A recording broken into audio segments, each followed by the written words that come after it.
Okay, I think we're going to get started. A few people might be joining us a touch late, but we're going to get started now. Good afternoon. My name's Arthur Siegel. I am the head of the environmental law practice and governmental relations practice at Jaffe. I hope all of you are doing well, that your families are safe and sound, and you know, we're all struggling with the same things here. We're glad that you could join us for this presentation.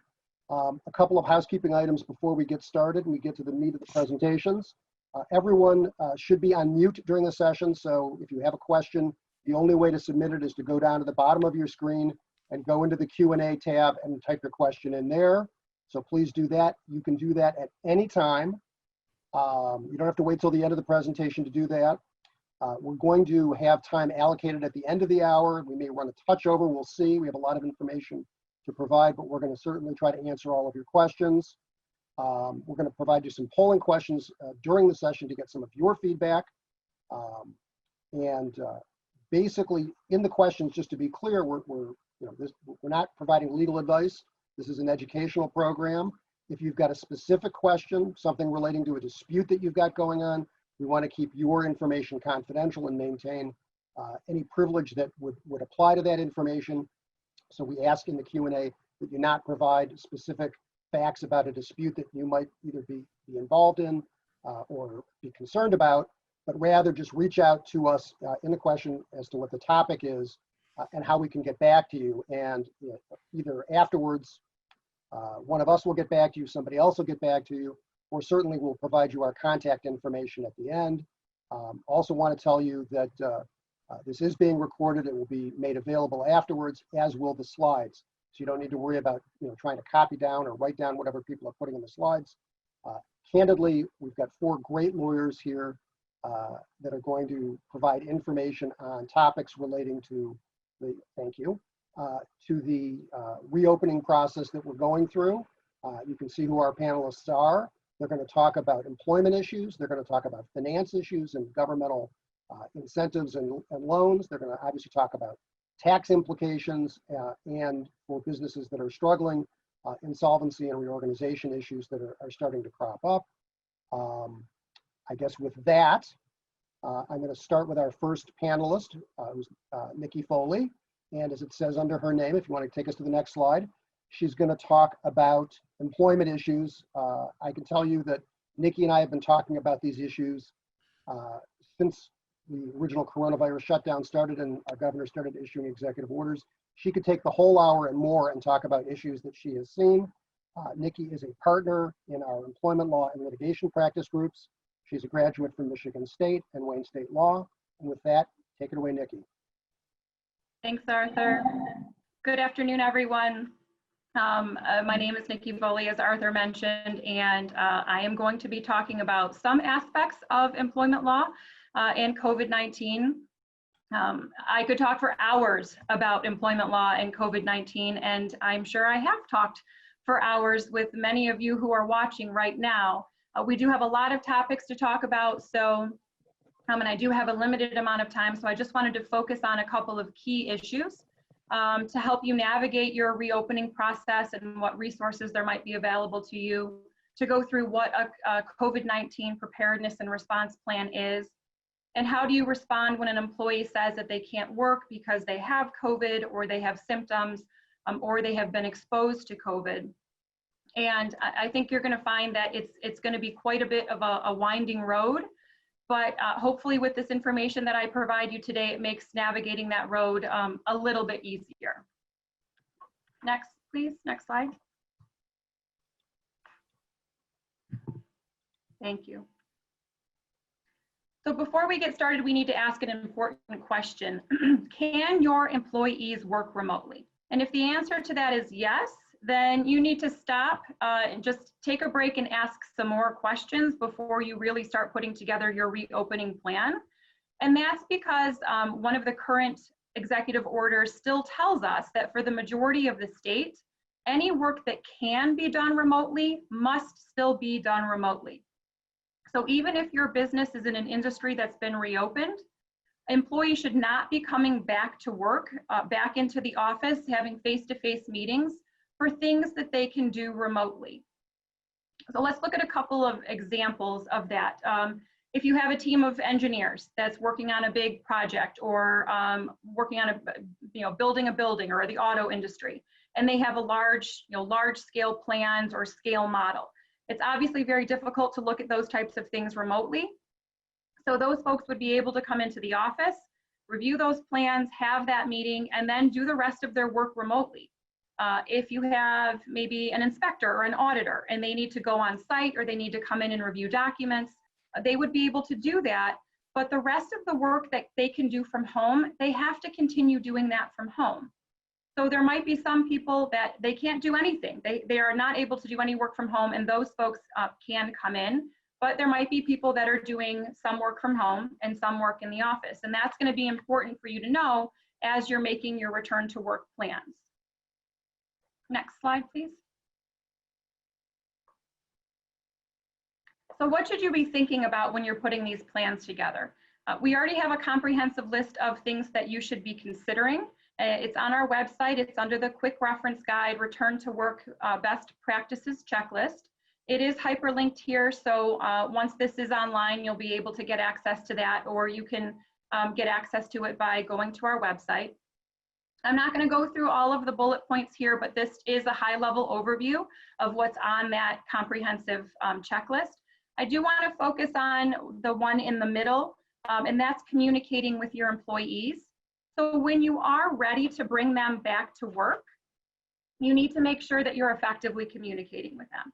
And that means sending them a letter, letting them know when you expect them to return to work, that they will be returning to their regular duty with their regular pay and benefits.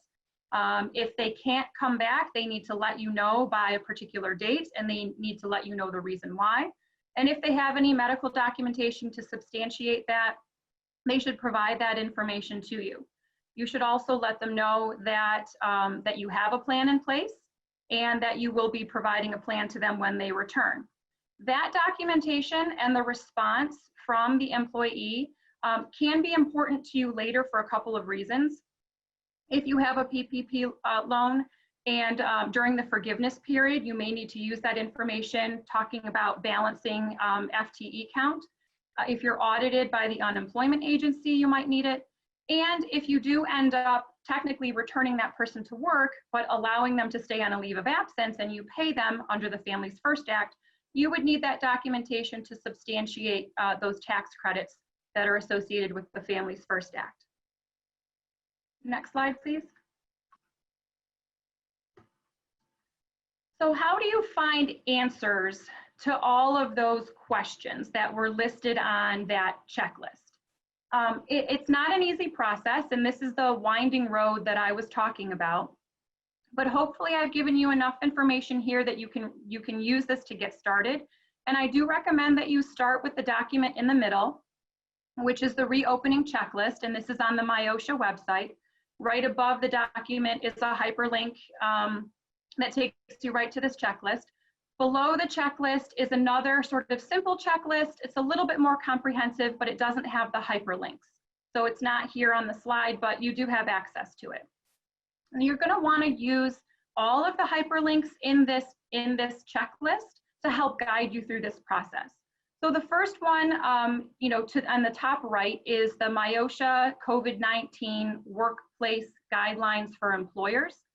And this has a plethora of information that you will need to put your plan together. It talks about all the different things that you'll need to consider and what MyOSHA's guidance is on that. It also hyperlinks to industry-specific guidelines. So you can, once you're in this guideline, you can hyperlink to the manufacturing or the construction industry. So you should definitely check out that information. And by and large, the state is telling us that we have to comply with MyOSHA, but you do also have to comply with CDC guidance. So in the bottom right corner, I have provided a very helpful resource, which is the CDC Resuming Business Toolkit. And that has a lot of excellent information in there from the CDC. At the back of that toolkit, the last 3 pages, I think, the CDC has provided hyperlinks to other pages on their website, and other resources that they use to put that toolkit together. And I will tell you that you're going to need to access the CDC website and the MIOSHA website, and you're going to have to keep going back. You know, CDC website is going to become one of your best friends. It has become one of mine. So just, you know, prepare yourself for that and start with the toolkit, because that's a good starting point. And then on the bottom left, there's another COVID-19 workplace guidelines. This is geared toward employees. And it is helpful just to see how MIOSHA is communicating different perspectives to employers and employees when you're putting together your plan. Finally, all of this needs to be brought together in your preparedness and response plan, and MIOSHA has provided you a suggested format. This is all of the content information that MIOSHA is expecting you to have in your plan. You shouldn't use this suggested format as your plan. Don't just, you know, plunk your company name in there and say you're done. This is what you need to use in order to put together your individualized plan. But it does have a lot of helpful information because it goes through all of the content that you need. Next slide, please. So let's talk about the preparedness and response plan. And I've outlined all of the major topics that you need to have in your plan. First of all, you have to make sure that you designate a site supervisor, and that site supervisor is on site at all times. It doesn't have to be the same person. You just have to make sure that somebody who is there is designated as the site supervisor that people can report to if there are any issues. You also have to let your employees know about your protocols regarding reducing the risk and exposure of transmission of COVID-19. And this is really going to be the meat of your plan. This is going to be where all of your company specific protocols are going to be. So are you going to be doing temperature checks? What are those screening questions going to look like? What are your social distancing protocols going to be? Are you a company that needs to have plexiglass put up? Are you going to have barriers in between people? Are you going to be able to put demarcations on the floor so people know that they need to stand 6 feet apart? These are all things that you'll be able to find in the MIOSHA guidance. So you need to figure out what's best for your company, and that's where you're going to include that information. What sort of personal protection equipment are you going to provide to your employees besides masks, which are required? Let them know what that is. Let them know what your policies are with respect to wearing masks. And what are your cleaning and disinfecting protocols going to be?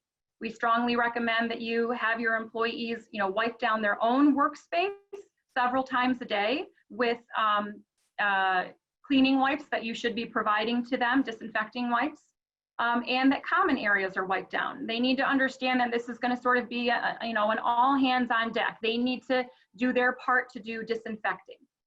Let them know of other infection prevention measures. For example, you know, remind them that if they're going to sneeze or cough, they need to do it into a Kleenex. And they need to immediately deposit that Kleenex in a trash can and then wash their hands. And also let them know that you will be training them on all of these protocols and on the plan as a whole. Next, you need to outline your exposure response process. This is going to be where you let your employees know what the quarantine and isolation periods are going to be. What notifications do you have to provide to the local health department, and let them know what the contact tracing protocols are going to be. And then let them know that if there is exposure to COVID in the workplace, that you are going to have enhanced cleaning and disinfecting protocols. So that might mean bringing in a third-party cleaning company that's going to do, you know, a major clean down of a particular area. If your employees have to be away from work, let them know that in accordance with EO 36, that you are not going to take disciplinary action against them if they're away from work because of one of the reasons outlined in that order. And you have to let them know that if they are away, what pay protocols are in place. Are they going to be paid under the Families First Act? Will they be able to use paid time off? If not, you'll have to let them know that they might be able to apply for unemployment benefits. Also remind them that you are going to continue to comply with state and federal laws, especially the FMLA if it applies to you, and the ADA. Let your employees know that communication is key. communication from you to them and from them to you. And let them know that you have a zero tolerance policy for violations of your plan, and that you have a zero tolerance policy for retaliation against employees that bring concerns.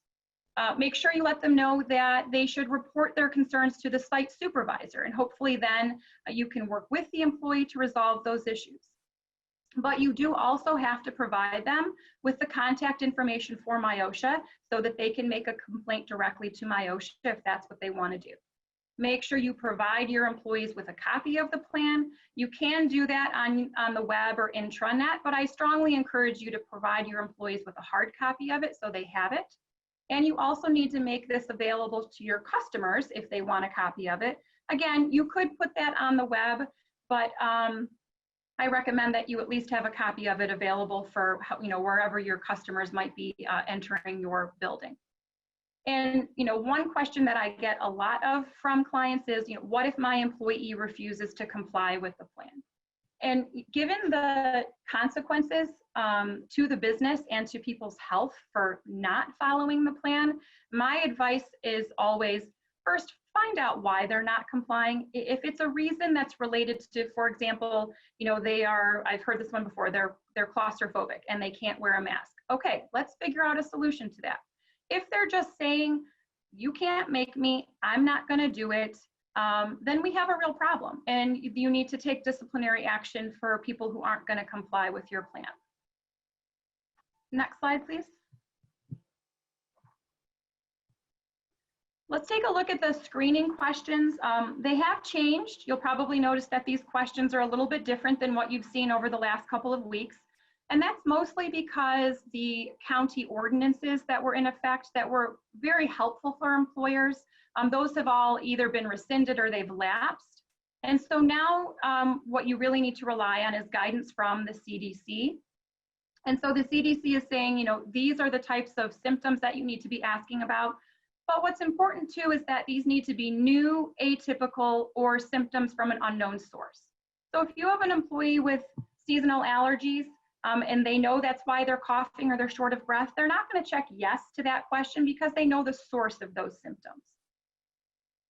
On the 2 exposure questions, you should still ask about, the last 14 days. It does help give employees a frame of reference when they're filling out this form. They can sort of think back in time of who they've been exposed to. Make sure that you talk about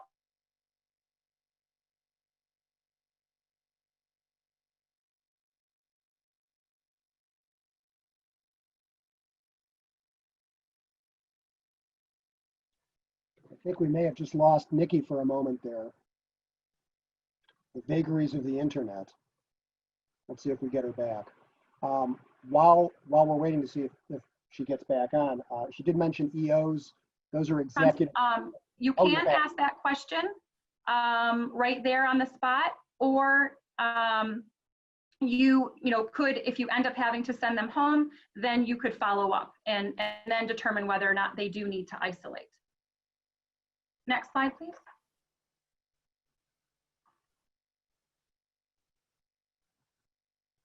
So there's a lot of information here. This is on the left, you'll see the exposure categories, and on the right, you'll see the sort of corresponding isolation and quarantine protocols. I won't be able to go through all of it, but hopefully you can use this as a good resource to help answer some of your particular questions. I do want to just point out, though, that the most recent executive order does add another component to the return to work process. So even if your employees have satisfied the 3-day and the 10-day thresholds, they should not be returned to work until they provide a release from the local health department or from a physician. So that is something new. And then you'll see at the bottom, where we're talking about that 2-day period of time. And I think a helpful example is, your employee comes in and they fill out the form and they say, oh yeah, I was exposed to my neighbor Bob at a barbecue 10 days ago, and he just told me yesterday that he's positive for COVID. So yes, it's within that 14-day window of time, but then you're gonna say, okay, wait a minute, if you haven't been around Bob for the last 8 days and you weren't around Bob in the 2 days before he tested positive, then per the CDC guidance, you don't have to isolate. So that's how that 2 days comes into play, and how that, you know, further dialogue with your employee is going to help make that determination. Next slide, please.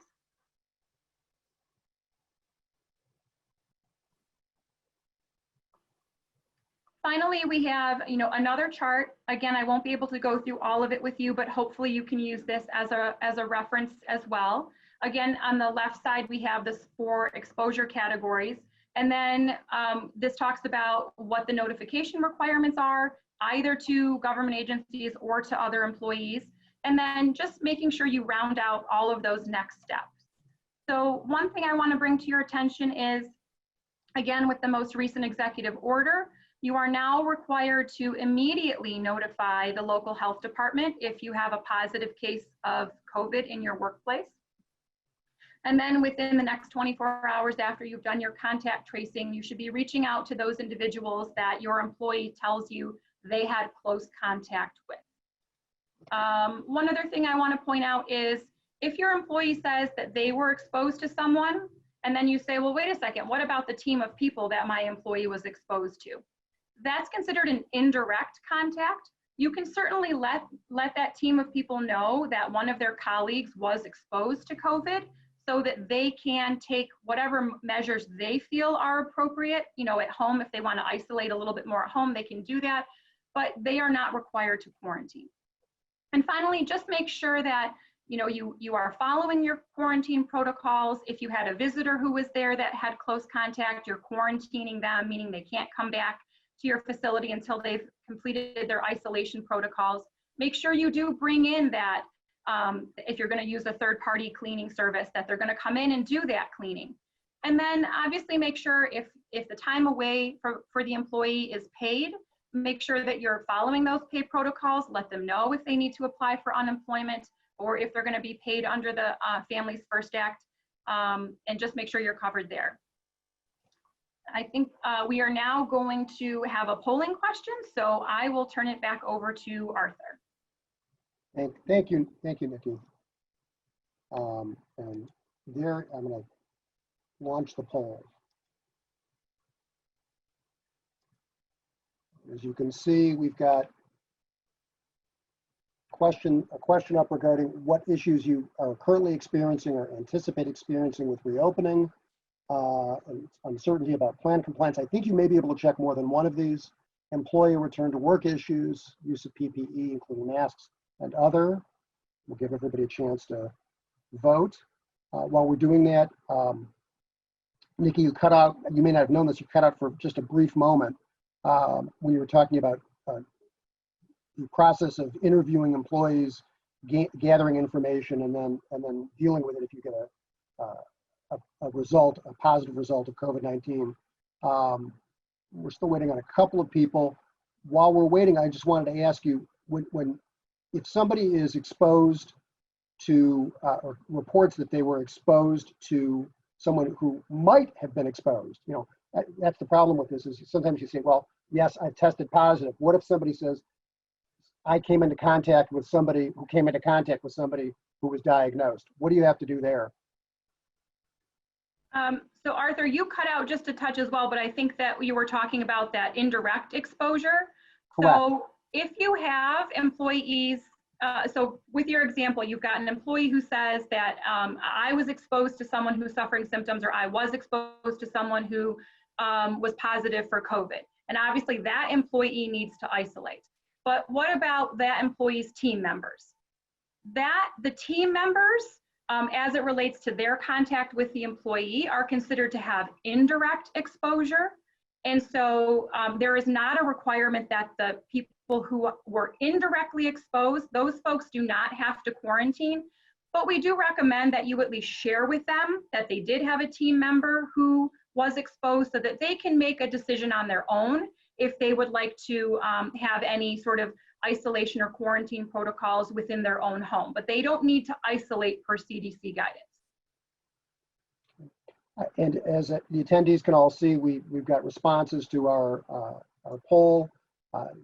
As is no great surprise, there's concerns about all of the issues, but certainly employer return to work issues, and I'm looking at some of the questions we've gotten so far, certainly lead the way as a concern. And we'll have an opportunity to try to address those questions at the end. We're going to move on to our next presenter, who's Eric Novetzky, and he's going to talk about economic issues and federal loan programs and incentives. Eric heads our SBA and government-backed lending practice and is a member of the Finance and Insolvency Group. He is, I think, the only one of our speakers who is the distinction or the triple threat of being a graduate of MSU, U of M, and Wayne State. He's got an undergraduate degree from MSU, an MBA from U of M, and his law degree from Wayne State. Eric, I know you've been living, breathing, and not sleeping with this issue since these started popping up. And as I think all of our attendees know, and certainly all of our speakers know, these things turn on a dime and change very quickly. Eric, about an hour before the presentation, was emailing us that some new guidance had just come out. So Eric, take it away. Please walk us through your presentation. Well, thank you, Arthur. As you mentioned, this is a very busy and exciting time for government-backed lawyers like myself. There's definitely a lot happening right now. We're in the midst of an unprecedented frenzy of government-backed lending activity. This is a rare opportunity for someone like myself to have a large impact on the economy. So very thankful for the opportunities. And as you're likely aware, the government has created and funded a series of loan programs to assist primarily small businesses and medium-sized businesses. There are programs for larger specific industry programs. I'm not going to be covering those today. We're just going to be covering the small and medium-sized business programs. But these are programs of historic proportions, and to give some perspective, we'll talk about 7A lending through the SBA. Their entire budget for this entire calendar year was $30 billion to start with, and that by all means would have been a very good year if they had exhausted that budget. That budget is now $659 billion. That's over a 2,000% increase, and they're likely to exhaust all of it in the course of just 3 months. April, May, and June. So a lot is happening. It's a tremendous amount of lending activity, an unprecedented amount, especially to small businesses. And hopefully these are all positive things. There's definitely been some due criticism of these programs. And we'll talk a little bit about some of that today. Now, there are two categories of loan programs that I will be discussing. The first is the Main Street Lending Program. That applies to small and medium-sized businesses. And the second are programs that are available under the SBA's loan programs, and we'll go through those a few slides from now. Next slide, please. All right, so here we've got a slide on the Main Street Lending Program. This, again, is a program that is aimed at medium-sized and smaller businesses. And what I mean by that, by medium-sized, this is defined in the program guidance. To be businesses that employ 15,000 or less employees, and that's collectively with all of their affiliates. The other alternative to be classified as a medium-sized or smaller business is to have collectively with your affiliates 5 billion or less in 2019 annual revenue. And as with Nikki's presentation, I've got a lot of information on these slides. Understand that these are put together this way as a reference. I will not be able to go through all of this information in the time that we have permitted for us, but you should feel free to collect this slide deck afterwards. It will be available. Go through it, spend some time reading some of this stuff if it's important to you. You may not be interested in this program at all, and so it wouldn't be worthwhile for me to go through all the details, especially in our limited time. So this is an overview of the key terms that are available, and this is a program designed to help credit continue to flow to medium-sized businesses that prior to the pandemic were in sound financial condition, but something has changed such that lenders may not want to lend to them without a program like this. And for those that are familiar, I think a lot of you are, with the PPP loan program, there are a couple important distinctions to be aware of for this program. The first main distinction is that this is a true loan. Anything that's borrowed, needs to be repaid. So there's no forgiveness component. There's no grant component of this. Anything borrowed needs to be repaid. The second main distinction is that this is somewhat of a lender-facing program. And what I mean by that is the borrower is going to interface directly with the lender. the government will sort of be on the back end, and the borrower won't have much interaction with the government. What happens is the lender will close one of these Main Street loans with its borrower, and then at closing sell a participation to the lender. And that actually is the real benefit here, because that allows the lender to take on more risk than it might otherwise be comfortable taking on, or at least lend into a more risky scenario by selling. And it's a 95% participation by selling essentially 95% of the risk to the government. That lender is only left with 5% of the risk. All right, so just there's some terms listed here on this slide. I definitely recommend going through it if you're interested in it. These are 5-year loans. They're variable rate interest. There's deferments for principal and interest payments, and they vary at different intervals, but there is deferment available. And the loan amounts are somewhere between a minimum of $250,000 up to a maximum of 6 times the business's adjusted EBITDA. So something to keep in mind here is that if you're looking for a smaller loan under $250,000, this loan program will not work for you. You cannot get a loan under $250,000. There are numerous eligibility requirements. I've listed the key ones here, so go ahead and review this if you're interested later. We already talked about what it means to be a medium-sized or smaller business. So that, of course, is the main entry way in. And understand that different than the PPP program, the borrower is going to approach his lender, and the lender is going to determine whether or not the borrower is eligible and whether or not the loan is approved. It won't be like it is in the PPP program where the borrower itself has to say, I'm eligible, I've determined this on my own accord. So that's a benefit. There's some other things that are clean about this program. You may not have heard a lot about this yet. This may be the first time you're hearing about it. And that's because, frankly, the terms for this program are not it's not free money. There's no grant associated with it. But also the terms have sort of progressed steadily. We're in, I think, a 3rd or 4th iteration of it, and it continues to change. The program has not been launched yet, but what I have here on this slide is everything is recent as of the last change, which occurred on Monday. So everything here has been updated. This is what we, at least as of 11 o'clock today, this is what's available.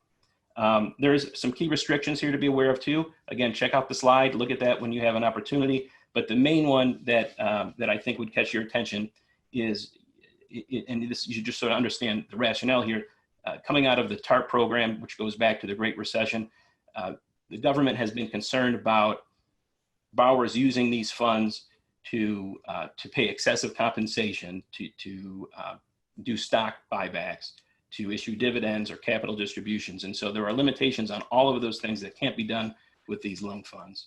And lastly, a common question that comes up here is, can I have both a PPP loan and a Main Street Lending Program loan? And the answer to that, answered in the official program guidance, is yes, you can have both. There are other restrictions, other types of loans that you're not permitted to have alongside your Main Street Lending Program but you can have a PPP loan. Next slide, please. All right, so separate and apart from the Main Street Lending Program, there are several forms of economic relief that the government has enacted, and those all run through the Small Business Administration, and these are specific to small businesses only. These don't apply to medium-sized businesses. And here again, I won't run through all the details. We have limited time. So I do want to point something out that I think is overlooked, and that's that under the CARES Act, there were enhancements made to the traditional 7A program. And borrowers under that program who have an existing loan, or borrowers who enter into a new loan, so this is anyone entering into a loan between now and essentially the end of September or close to the end of September, you're able to obtain 6 months deferment of your loan payments. And to be clear about that, that's the SBA paying 6 months of your loan. So if you close a new loan, if you need a loan and it would be eligible for SBA 7A loan, the SBA is going to pay the first 6 months of your loan. That's a significant benefit. All right, the second type of loan discussed here are the economic injury disaster loans, referred to as EIDL loans. This is a program that many people signed up for early. The SBA, this is direct from the SBA. There's no lender involved. And the SBA was very overwhelmed with the number of applicants it got, because early on, this was the only loan program that you could apply for. The PPP program wasn't enacted yet. So there's a huge backlog at the SBA. You can presently only apply for this type of loan if you are an agricultural business. I don't think we have any of those on the call today, so I won't go too much into detail here. We've got some terms listed here. There is a grant component to this loan, but very slowly, the SBA is now reaching out to some people who applied and almost forgot about these because they've replaced their needs with a PPP loan. But you may hear, if you apply for these, you may hear from the SBA. And if that happens, you may be eligible for one of these loans, and you can consider at that point whether you want to take it. All right, and lastly, these are the Paycheck Protection Program loans, referred to as the PPP loans. There's been some recent changes that we'll go through, and I've got some terms listed here. The main term that you want to focus on, maybe the main two terms that you want to focus on for the purpose of this presentation, is that the loan amount is 2.5 times the average monthly payroll of the business. So that's the amount of the loan. And then as of some recent changes, if those funds are used correctly over a 24-week period of time, beginning when the loan funds are received, they are eligible for forgiveness. So that's the key component of this loan, is that it essentially can become a grant that doesn't need to be paid back if used properly. But now with the extension of that, it used to be 8 weeks, now it's 24 weeks. The extension of that, it's very likely that most borrowers will be able to obtain, or at least be eligible to obtain, 100% forgiveness. I have a summary of all these types of programs that were enacted under the CARES Act. It's linked at the bottom of the slide. I think it's a pretty good summary. If you want to check it out afterwards, go ahead, click on that when you get the slide deck, or it's also available on our COVID-19 resource page. Next slide, please. All right, I mentioned there were some recent changes, and it seems like I could, on any given day, say that there are some recent changes, but the Flexibility Act was signed into law by the President on June 5th of this year. And that made some very important changes to the PPP program, turned a lot of the restrictions that were in the program on their head, and overrode a lot of the guidance that had restricted borrowers and had caused some, been the source of a lot of criticism of the PPP program. So there's still some ambiguities. There's still a lot of questions that need to be answered, but I've listed out here what the main changes are, and I won't have time to go through them all. I'm already halfway through my allotted time. So let me just say that I think that the main takeaway here is going to be that 8-week extension. So it used to be 8 weeks, now it's 24 weeks. And that provides a very long runway. So if you're a business, perhaps you're a gym or a salon, a restaurant, and you receive your loan funds in, let's just call it early April, you were shut down. You may not have had payroll expenses that were eligible to be, an eligible use of your loan funds. Now you have a much longer runway to go ahead and use those funds. Unfortunately, if you were that company I just described to receive your loan funds in early April, you may have already used them. You may have just paid your employees to sit at home just so you had a basis to use these. If that's the case, this is unfortunate. And for many, it's true that this Flexibility Act was enacted a bit too late, and the news came too late for many borrowers. We have a full summary of all the changes that occurred under that act. It's a very good summary, so check that out. Again, it's at the bottom of this slide. It's also available at our COVID-19 resource page. Next slide, please. All right, so what I want to do here is basically, communicate that there's a need for caution. Navigating the PPP loan process has been a frustrating activity for almost every single borrower. It's certainly been frustrating for me, and I'm sure it's been frustrating for anybody who's tried to follow this program. If you can see on the slide, there's been 17 different IFRs issued by the SBA, 48 FAQs. You have to take that and apply it against existing regulations and the statutes that have been enacted. There's essentially 3 statutes that are related to the CARES Act. So understand too that this program launched quickly. Congress rushed it through quickly. Probably didn't spend as much time as they would if they could, right? They needed to get these loan funds out, so it's a bit sloppy, and that left a lot for the SBA to then, as a regulator, interpret and provide guidelines for. And unfortunately, the SBA did that in a very delayed fashion, and they continue to do it this way, where they issue sort of a patchwork of sometimes inconsistent guidance. That's created essentially a moving target for borrowers, and there's a ton of ambiguity in there. And so in many respects, borrowers are caught between Congress and what Congress says and what the SBA says, and borrowers are in the middle without any answers, or at least still awaiting many answers. And that actually poses a significant risk for many borrowers. And I say it that way because borrowers were required to make a number of certifications on their loan application. including that they were eligible for these loans. And some of those certifications carry a potential for criminal liability if those certifications were made in bad faith. This is an extremely backward scenario to be able to say, you think about going to a lender and saying, I'm eligible for this loan, now give it to me. That's just not how lending works, especially in the 7A, the SBA lending scenario. It's normally that you would go to your lender.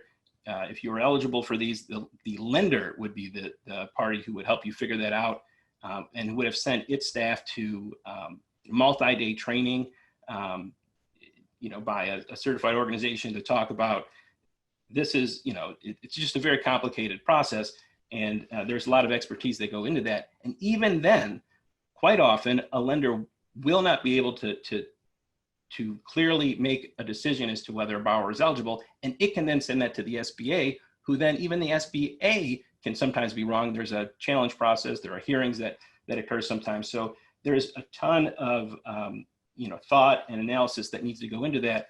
That was all just pushed on borrowers who don't have any of that background. So there's definitely an area and a need for guidance from the borrower perspective. And this leads me to sort of an area. Oh, go back one slide. Oops. Oh, I'm sorry, we're on the right slide. Thanks. There's an emerging area of emphasis here now, which is on regulatory compliance and concerns about audit. And I just want to be clear that the SBA has said that they're going to review, for certain, all loans of $2 million or more. They've also stated that they will review loans under $2 million. So if you're under $2 million, that doesn't mean you're safe necessarily, but they're going to review those ones as they deem necessary. Borrowers essentially need to be prepared for these type of audits and be prepared to show that they're complying with what's required of them. And again, this is an evolving rule book, so you have to stay up on what's being issued and what new rules are being issued. The SBA today said they're going to issue some further guidance soon. We expect it. Maybe they'll issue it tomorrow. They have a habit of issuing it on Friday evenings, but we'll see. Perhaps it'll be next week. And that new guidance will be on forgiveness, and they're also going to issue a new forgiveness application. But audits are a concern. Here at Jaffe, we have an SBA audit team that assists clients with a specific task, and we have best practices that we advise clients. I'll just say that this is a very difficult area to navigate, and if this is an area of concern for your organization, please feel free to contact me after this webinar, and we can discuss your specific concerns. Now, another area where there's been a lot of emphasis has been, at least lately, has been forgiveness. And I mentioned that the SBA is going to issue a new forgiveness application. That's necessitated by the fact that the Flexibility Act changed a number of the dates, and borrowers are going to have to wait a little bit longer to apply for forgiveness. So if we could, let's move on to the next slide. Right, and this slide here is a summary. And I think I mentioned before that there's an existing application. That application is going to be replaced, but it's an 11-page application. On top of that, there are hundreds of pages of regulations, IFRs, and other things that tie into that application process. So having everything boiled down to one page, I think, is very helpful. We have a full program guide that's available on our website that needs to be updated based on the new regulation, but having it here in one page is helpful. Of course, when you do that, there's a risk of oversimplification. And in that I'm sort of near the end of my time, I'm probably going to compound that risk of oversimplification. But I will explain here that there are, in my view, essentially 4 steps to forgiveness. And the first is something we've already talked about, which is that you have to spend the money in order to have it forgiven. You have to spend it within the 24-week period after you receive your loan funds. There's a little bit of play in how you can maybe move that 24-week period, and it's only for payroll costs. That's explained in this first column. Go ahead and take a look at this afterwards. It'll be available to you, and I think it's a helpful summary. So that's the first step. You're going to total up all of your eligible expenses, the funds that you spent on either eligible payroll costs or eligible non-payroll costs, and total that up. That's step 1. Steps 2 and 3 are going to subtract from that number in different ways. And you need to do step 2 and 3 in a specific order because there's a mathematical consequence to doing it. But I'm going to have to sort of speak in a very simplified fashion, and I'll just say steps 2 and 3 relate to reductions that you've had in either your workforce, your number of full-time equivalent employees, or in the wage levels for those employees as compared to a comparison period. And based on those reductions, you may have to reduce your forgiveness amount. There may be either subtraction or a quotient that's applied. Step 2 is a subtraction, step 3 is a quotient. So go through this, understand that. If you have questions on it, of course, we're available to assist you, but this is, I think, a good resource to get the basics down. Both of those, steps 2 and 3, can be avoided if a safe harbor applies. And the safe harbor was changed under the Flexibility Act. Some may question whether it's a positive or negative change, but it used to be the case that if you rectified your reduction, essentially, so if you eliminated your reduction, if you reduced your workforce, brought people back by June 30th, used to be the date, then you would qualify for the safe harbor. Now that date has been moved out to December 31st. The same applies for the wage level reduction. It used to be June 30th. Now it's December 31st. You need to have raised your employees' wage levels to match the pre-pandemic level. And the exact dates that you need to qualify and look at here are February 15th on one end and December 31st on the other end. And so if your wage level or your employment level is the same on February 15th as it is on December 31st, then you qualify. If it's greater on December 31st, that's fine as well, of course. It just can't be less. And that's for the safe harbor only. If the safe harbor doesn't apply, then unfortunately you got to do all of the math for each individual employee and run through steps 2 and 3. And then you'll receive a number that is somewhat less than your number in step 1 if the safe harbors don't apply. All right, that brings us to step 4. Step 4 is necessitated by another change that occurred in the Flexibility Act. And what the Flexibility Act, at least how it's been interpreted by the SBA, and this was actually clarified in some guidance they issued this morning, is that no more than 60% of your forgiveness amount, at least 60% of your forgiveness amount has to be associated with payroll costs. And so what we do is we compare the number that you received in steps 1 through 3 to your payroll costs, your eligible payroll costs, divided by 60%. All right, and so whichever of those two numbers, steps 1 through 3, or the step 4 number, whichever number is less, that's your forgiveness amount. And that's forgiveness in a nutshell. I've exhausted my time, so I'll stop there. Of course, I'm happy to answer questions at the end of this, and I think right now we have a polling question for you. We do. Polling question number 2 relates to your topic, the PPP. Overall, what impact do you expect a PPP loan to have on your business? Positive, significantly positive, positive, little to none, negative, significantly negative, or not applicable?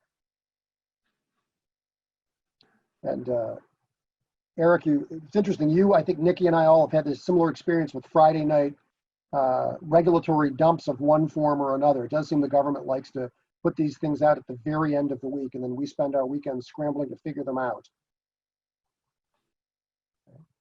We still are, for people who joined late, we are taking questions. We'll answer them at the end. You should be able to ask a question by clicking on the Q&A tab at the bottom of your screen. And I think we're just about ready to show you the poll results. So you can see positive and significantly positive. People think that this is obviously a good program and is helping them. So that's a good thing. Let's move on to our next presenter, who is Marco Belay, who's one of the leaders in our tax group, and he is a graduate of the Wharton Business School and U of M Law School. And Marco, why don't you talk to us about tax treatment of PPP loans and other issues? Sure, thank you, Arthur. Yeah, I'm just going to run through kind of rather quickly some of the tax changes associated with the legislation. The first I'd like to touch on, following on Eric's discussion of PPP loan forgiveness. The CARES Act that had originally said that the PPP loan forgiveness would be excluded from income. So it's really kind of seen as free money that's not taxable. And because it was forgiven from income, the IRS has ruled since then that no deduction would be available for expenses, for your payroll expenses and the other, rent and utilities that are funded with a PPP loan. And that really puts taxpayers and borrowers in the same position. If they have the income forgiven, but they don't get a deduction, as if it were taxable, the forgiveness were included in income, but they were allowed a deduction. And so, some senators had thought that was contrary to the intent of the act, and proposed this a fix with the Small Business Expenses Protection Act. There are some other senators who have said that this double dip, that this would be a double dip, and the outcome, this outcome is the way it should be. But hopefully we'll see. Probably, as we've said, this is an area that moves fast, so maybe there'll be some resolution. But where it stands now with the IRS guidance, there is no deduction for expenses that are paid for with PPP loans. Next slide. Here, another part of the CARES Act was a allowance of payroll tax deferral, and this was a matter of getting liquidity to taxpayers.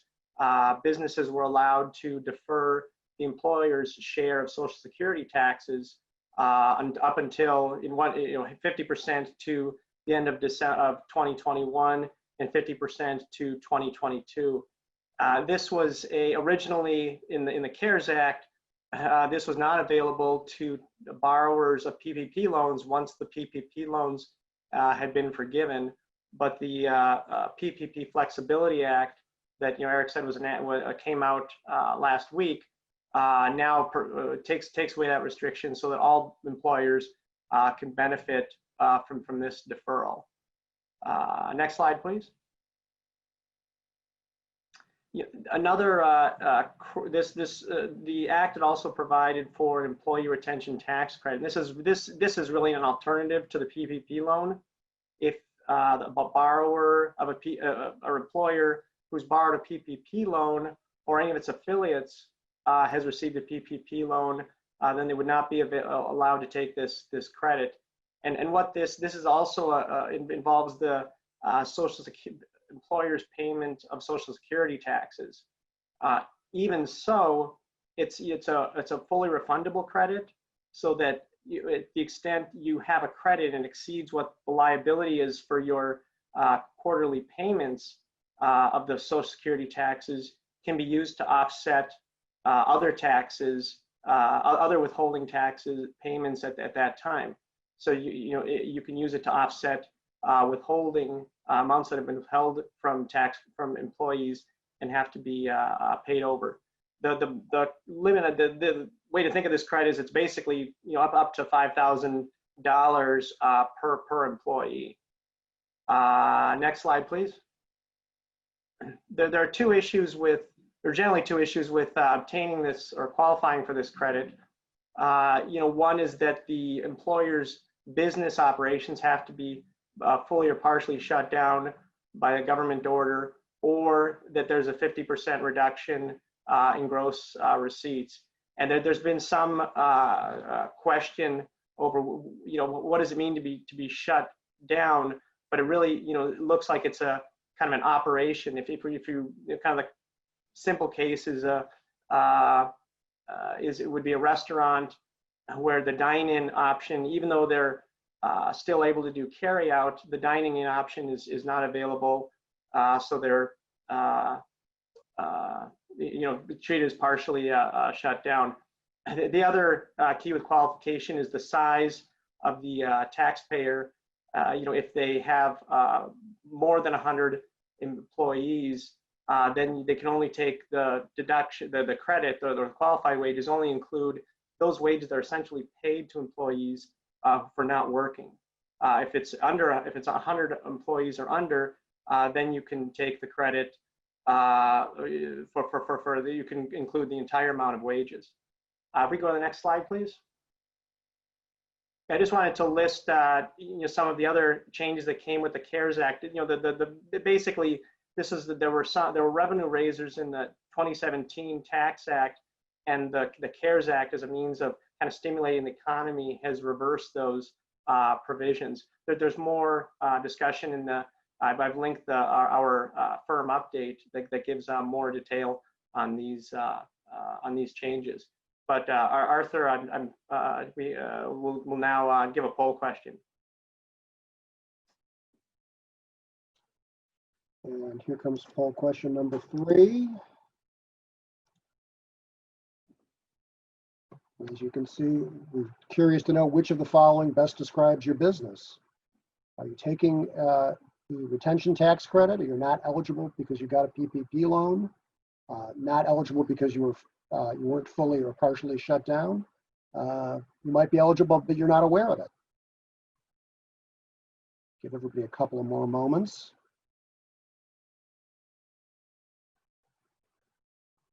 And again, if you've got questions, the question Q&A tab at the bottom, and I see some people put in some questions, feel free to put them in and we will do our best to answer them at the end of the program.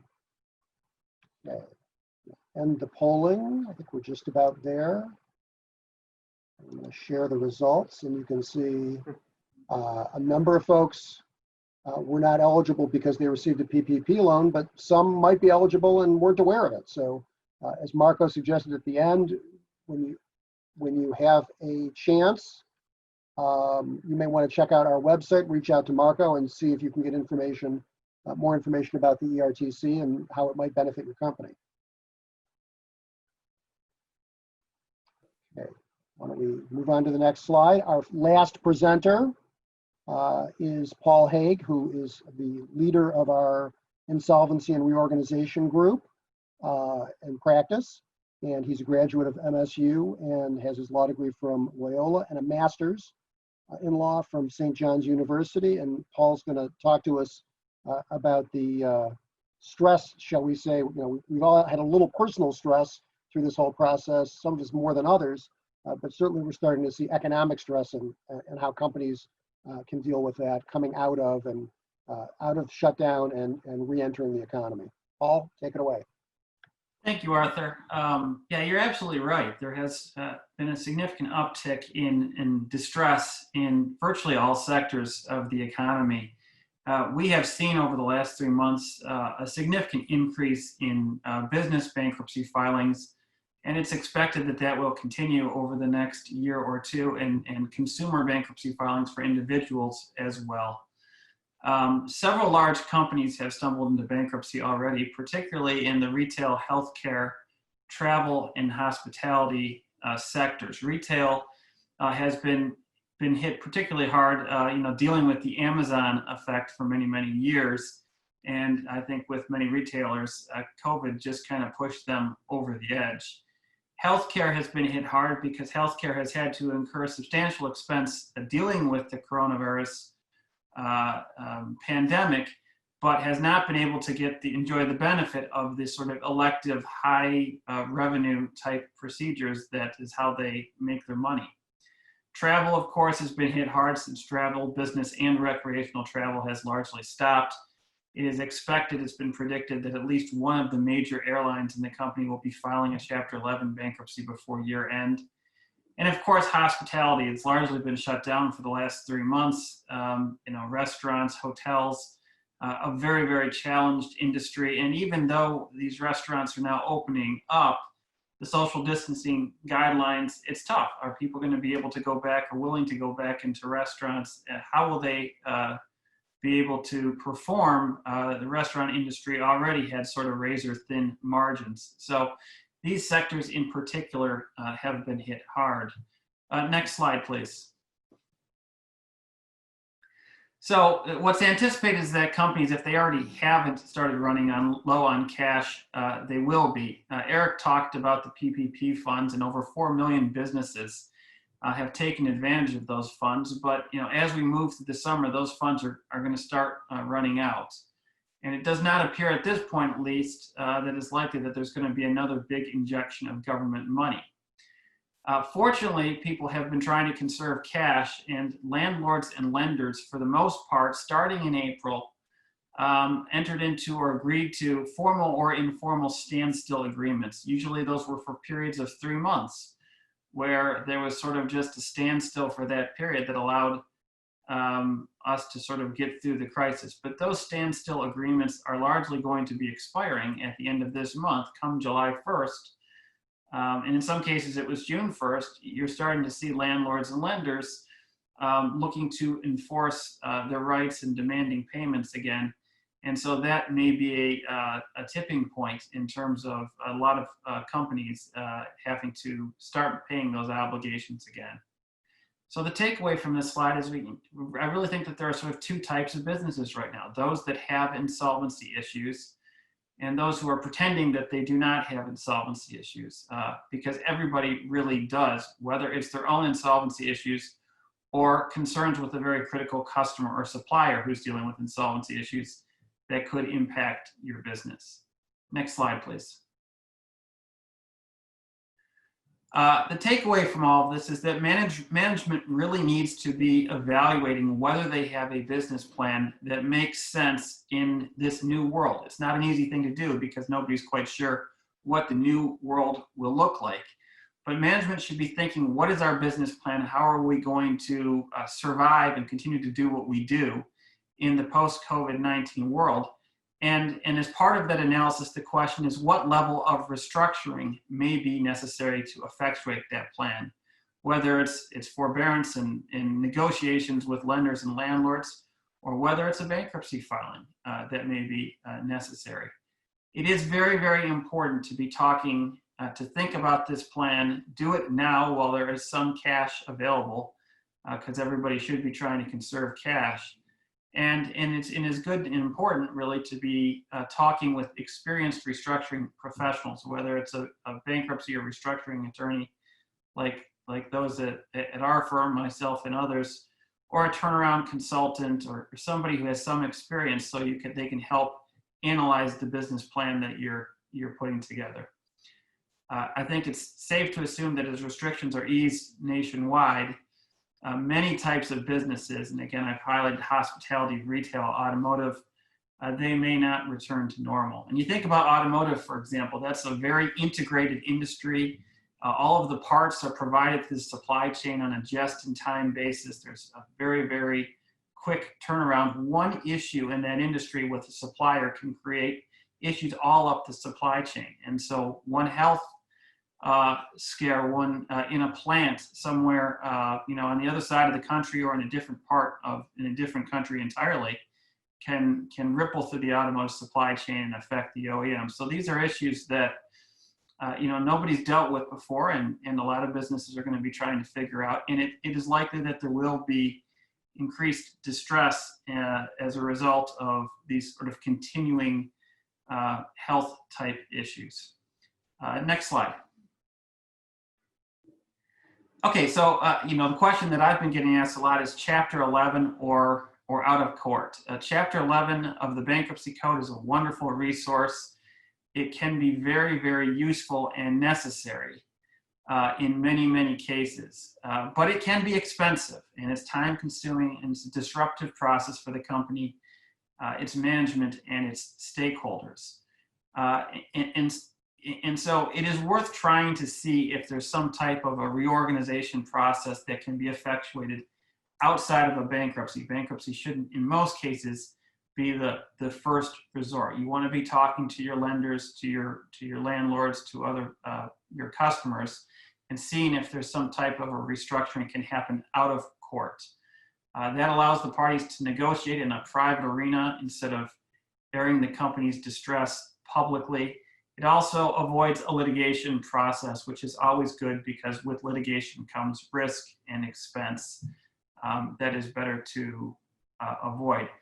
An out-of-court process is worth exploring in particular because this distress is not, as we said, it's not unique to a specific industry or sector.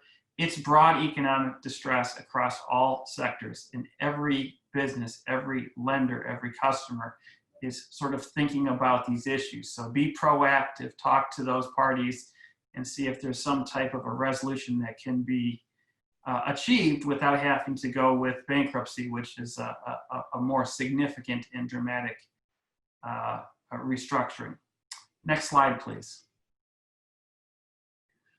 So out-of-court restructuring, what does that look like? It could take the form of a loan workout or a forbearance, a debt for equity exchange, or a sale transaction. Those are sort of the common types of out-of-court restructurings that you see.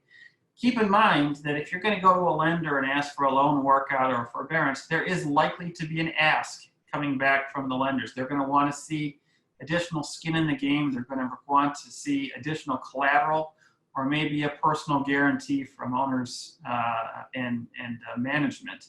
And so, you know, there is certainly going to be, in most of these cases, there's going to be an ask back in exchange for forbearance and workout. But you have that discussion with them nevertheless to start, you know, see if something can be worked out on a consensual basis.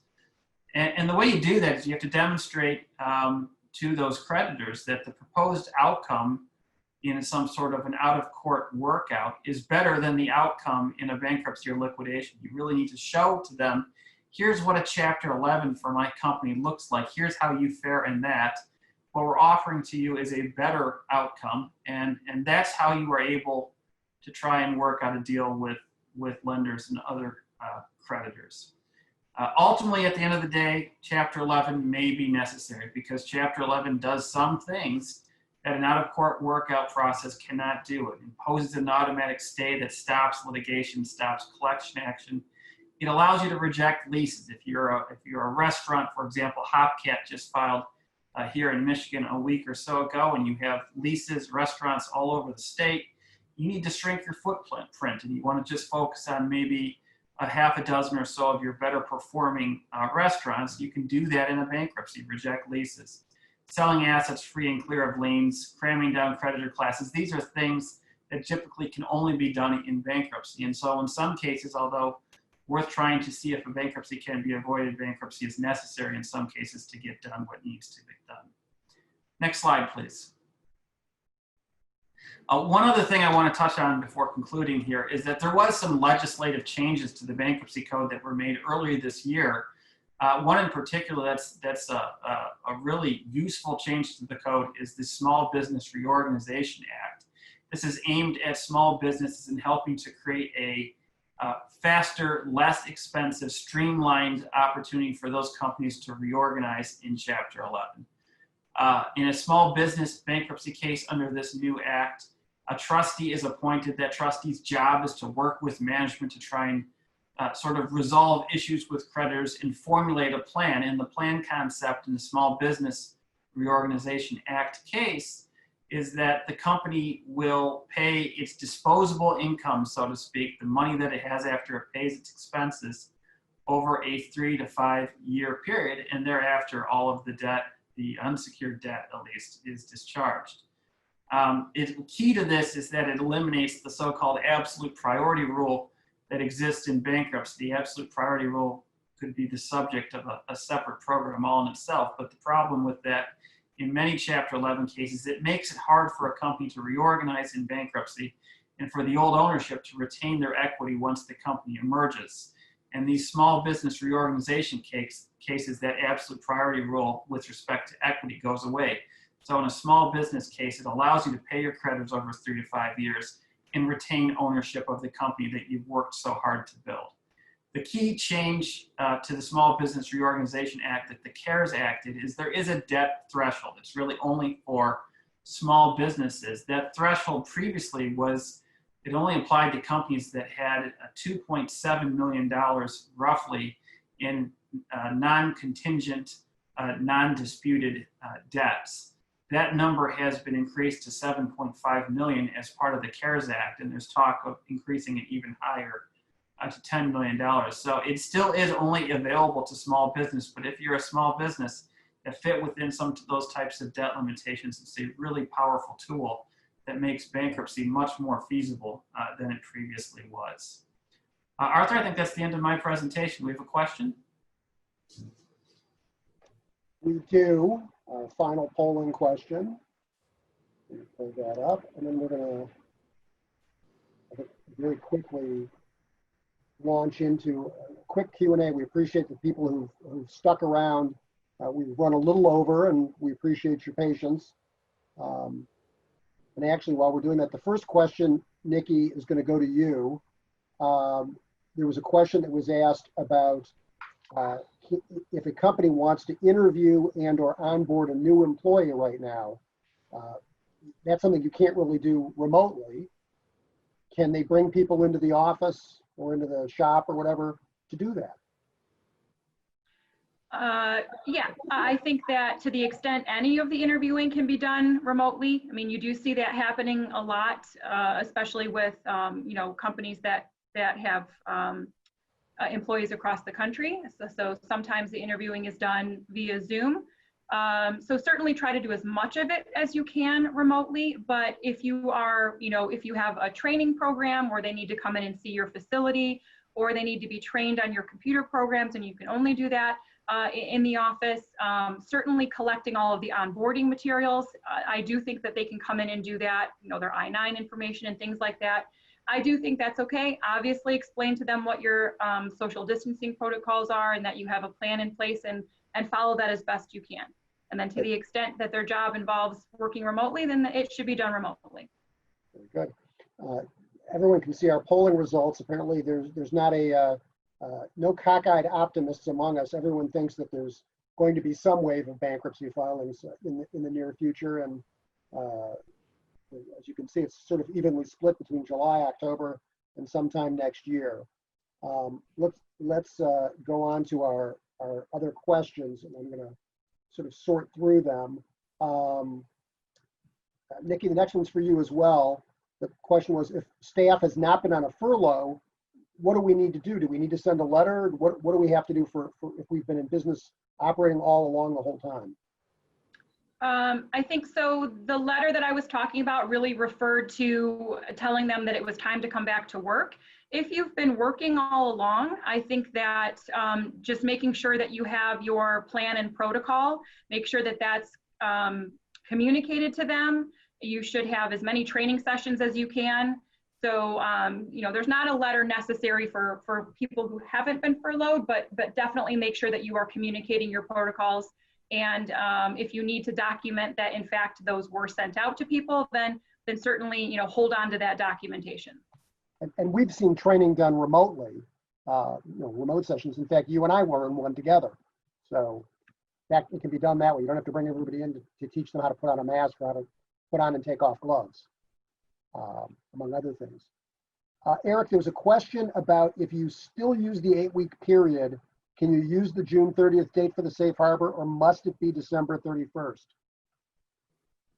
Yeah, so this is a great question and one that's been coming up for a lot of our clients. And the answer to it is, as of right now, the way that the statute is written and the way that so far it has been interpreted by the SBA, basically they have not interpreted it, but it has to be December 31st. There's no remaining option to use June 30th, which seems to be a huge oversight, because in the Flexibility Act, Congress provided that if you have an existing loan, you don't have to use 24 weeks. You can still use 8 weeks.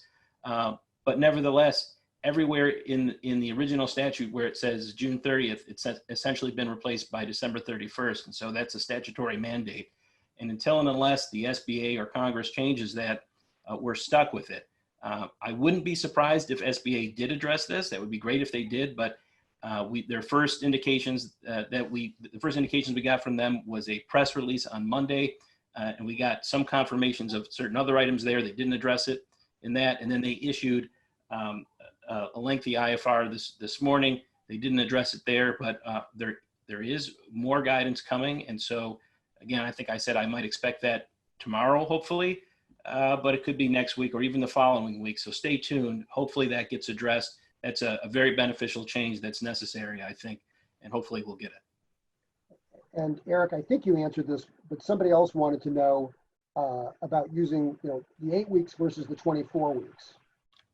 Yep, exactly. You can still use the 8 weeks. Unfortunately, based on what we're seeing, again, that's December 31st issue, you may not be able to submit your forgiveness application until your December 31st payroll information is available. So I don't know, certainly many borrowers got their funds early on in this process in early April, and their 8 weeks have come and gone, and they were ready to submit their forgiveness application.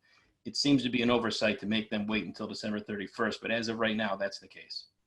and I think it's important for the attendees to hear. Nikki has said it. Marco has said it to a lesser extent, and you've said it, and I've said it as well. The rules are definitely shifting sand here. They can change again. There's going to be new clarifications, new rules. So, people have to stay tuned. Just the answer we give today may not be true next week because, as you said, at some Friday night, there might be a whole new set of interpretations, guidance, or rules. So, people need to stay in touch and keep track. There was another question, Nikki, that I saw that related to Wayne County having perhaps a different set of rules on how long an employee can stay out. Can you speak to that? Yeah, I'm glad someone asked this question because I actually failed to mention it when I was talking about that particular topic. So Wayne County did have an executive order, or Wayne County Health Department did have an ordinance in place that required one of the screening questions to be whether or not you had traveled, and then it required a 14-day quarantine after travel. That was ordinance or order number 2 in Wayne County, and that has been rescinded. And their rescission order actually does address the fact that the current state executive order has put requirements in place that they believe satisfy these screening questions. So, but just so you know also, the Wayne County, I don't know if it's the Wayne County Health Department, I know it's Wayne County, on their website does have a return to work toolkit that tells you that it is a guide. It is not required, and they do continue to list travel as one of their questions. So you certainly can ask that question if you want to. It doesn't look like you are required to do so, and even in Wayne County, it says it's a guide. So if anyone is getting information contrary to that, you might just want to reach out to whatever source where you got that information, because I am not seeing any specific requirement in Wayne County beyond their toolkit, which is a guide. And really quickly too, sorry, before we have to go, I also want to point out that just before getting on this presentation, I got an email that the EEOC has provided new guidance. They've released some new FAQs. So I haven't had a chance to check that out yet, but you should definitely check out the EEOC website. And pretty much every morning when I boot up my computer, I get on and I check all of these websites to see if they've had any updates. So the EEOC has issued something. I don't know exactly what that is yet, but you should check that out as well. Well, and I guess with that, I'm going to ask if we can move on to the next screen. I apologize, we weren't able to get to everybody's questions, but we do have them, certainly. And I know most of them focused on either employment issues or on PPP and accounting tax issues. And so you have in front of you contact information for all of the speakers here today. In the right-hand corner, the green is a link to our firm's COVID-19 Resource Center on the internet. You have the ability to access that, and there's, the presentation will be there. There are a number of specific documents that you saw during the presentation today that will be available. If you've got specific questions that you want to reach out to all or any of the speakers, you can call us, you can email us. Email might work better at the moment since we're all working from home, as you can see. And certainly we will get back to you to try to follow up.